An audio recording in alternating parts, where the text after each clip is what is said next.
Hi there. So today I wanted to share with you a little bit about how I keep my energy clear and how I keep my creativity flowing and in the right direction. So I want to share with you some kind of personal things, I guess, about myself, and what keeps me kind of strong, and in a good space. So let's start with the first one. The first one for me is about not having casual sex. I'm a single woman, I'm a single mother.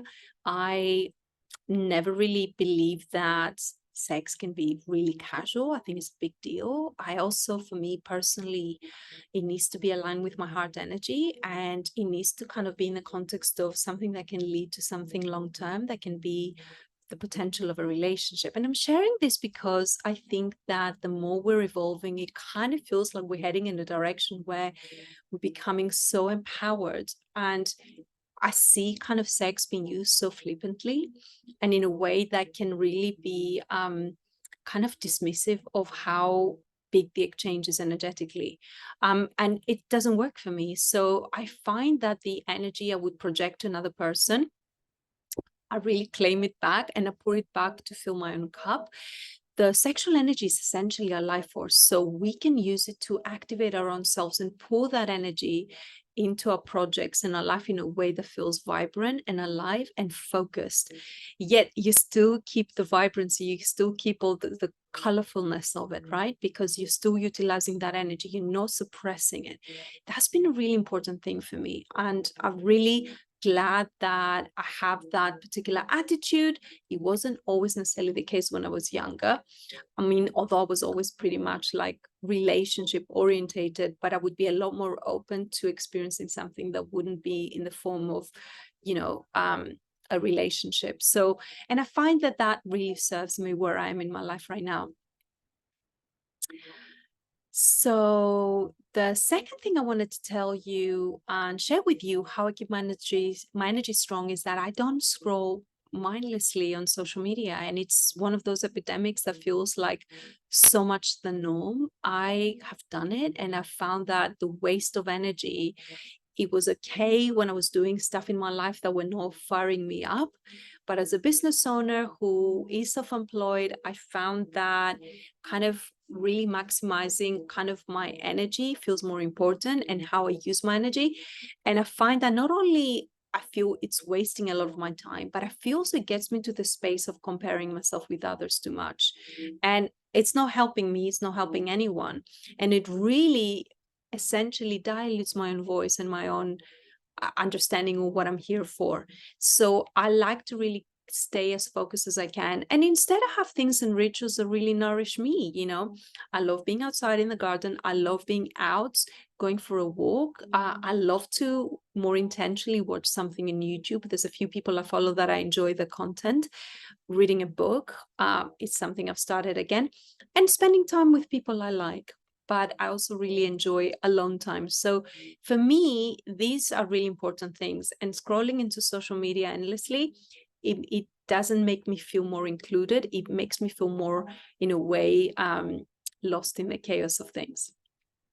So that's the number two.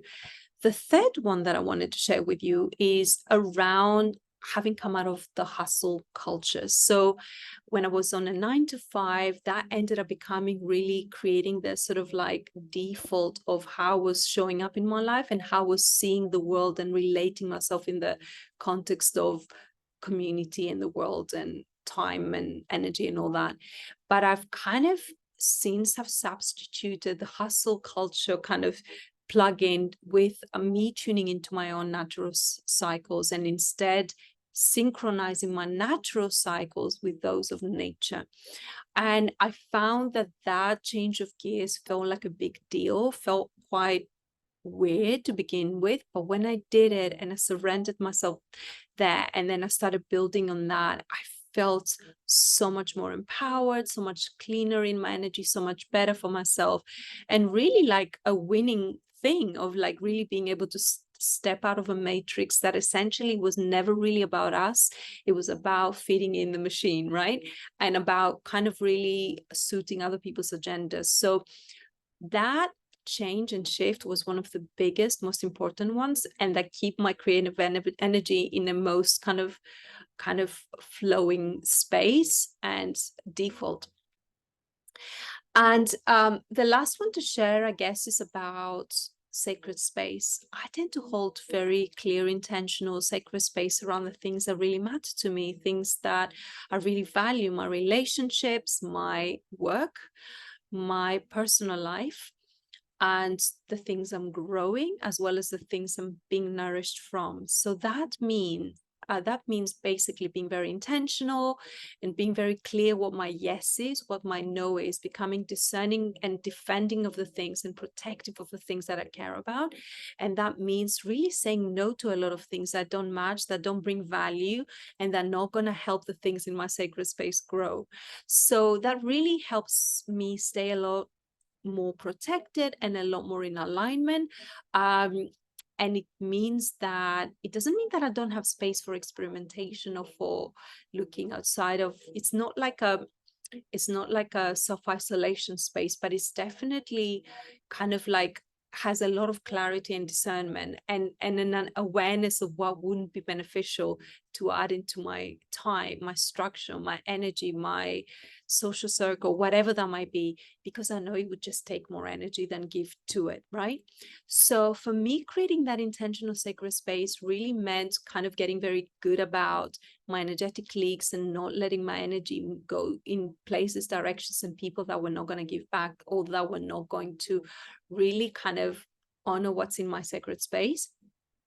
And that meant that clarity was very good for me, and that kind of ability kind of really showing up for the things that I loved more. And I would just say that it really is worth creating sacred space. And when we resist doing so, it can sometimes be because we either don't love the things that we put in, or that we haven't necessarily found the things that we want to put in our sacred space, or we're procrastinating, whatever that might be.